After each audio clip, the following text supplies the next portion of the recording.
Пролетта сте ви, младите. Да, цветята са пък децата. Да, те са ангелката, те са невинни, съвсем безгрешни. А пък ние сме вече есента.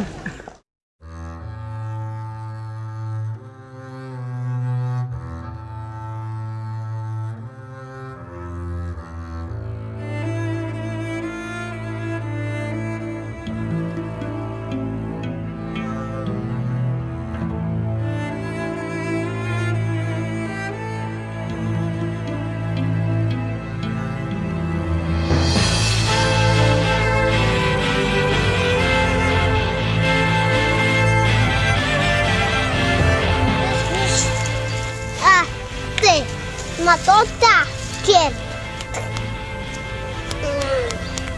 Нямам да дай ми на духо. Добре. А бублишки? Да. Калинки той. А къде е моето?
Да са живи и здрави и да търсят Бога, защото идва и старостта.